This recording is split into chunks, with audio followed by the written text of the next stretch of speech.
Among them was Uche, a strong, cheerful man known for his loud laugh. He greeted Mama Efioma as usual.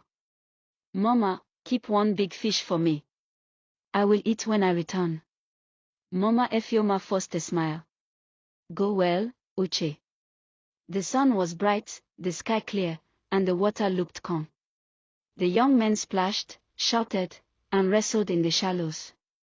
But suddenly, without warning, a swirl appeared behind Uche. At first, it looked like a harmless whirlpool. Then it began to spin faster, faster, until it formed a deep, dark hole in the water. Before anyone could shout, something rose from that hole. It wasn't a fish. It wasn't a man. It was a dark, shadowy shape, tall, with arms like water, and eyes that glowed pale blue. It moved silently, but with terrible speed. The thing grabbed Uche around the waist. His laughter turned into a sharp scream. "Help me! Help!" The others rushed toward him, splashing wildly. But the shadow pulled him under so fast it was as if the river swallowed him whole. The water closed over him. The young men stood frozen, breathing hard, staring at the empty spot where their friend had been. One of them shouted his name over and over, but there was no answer. By the time the news reached the village, fear had spread like wildfire. Some said it was the spirit of the river god taking revenge. Some said it was a curse on anyone who touched the fish from those waters. That night, Mama Efioma could not sleep. The voice from the river echoed in her head, "Return what you have taken, or pay the price." And she knew, the price had only just begun. By morning, the whole village had gathered by the riverbank. Men stood with their arms folded. Women clutched their wrappers tighter. Children peeped from behind their mothers.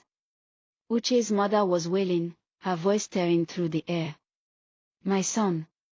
Bring back my son," she cried toward the water, as if the river could hear her. People spoke in low, angry voices.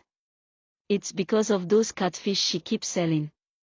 Yes, she steals from the sacred water every day. Did you hear what the elders said? The river god doesn't forgive." Mama Efioma sat quietly beside her pot of soup. Her son stood behind her, shifting nervously. She tried to speak. "I did nothing wrong. I only feed people." But her words fell into the air like stones into a deep well, heard, but quickly swallowed. The village elders arrived. Their faces were stern. Elder Okeke, the oldest man in the village, stepped forward. His walking stick struck the ground with each step. "Mama Efioma," he said slowly, "it has been forbidden to take fish from this river for generations. Our fathers told us the water here is alive. You have broken the law." I was only trying to take care of my family," she whispered, her eyes darting to her sons. Okeke's eyes narrowed. "And now the river has taken a son from another family. If you do not stop, more will follow." That night, the village was restless. No one went near the river.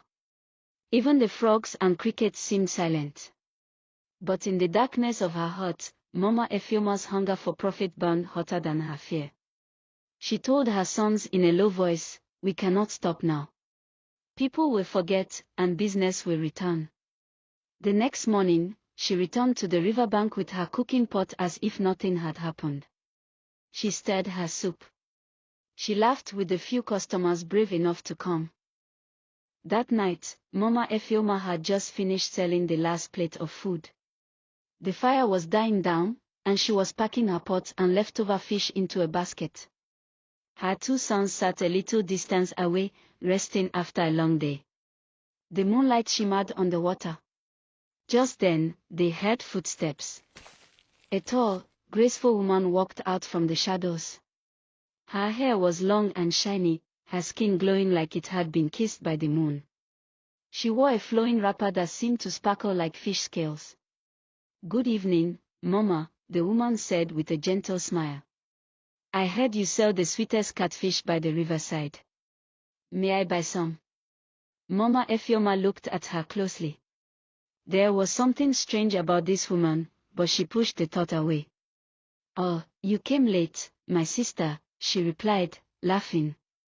"But since you are here, let me sell to you." She bent down and opened her basket of fresh fish.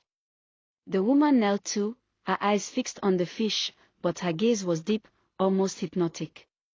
Then, before Mama Efioma could blink, the woman's legs melted into a long, glittering tail. It was covered in golden scales that shone under the moonlight. She was not a woman, she was a mermaid, the river goddess herself. "Mama Efioma," the mermaid's voice was now deep and cold. "You have stolen from my waters for too long."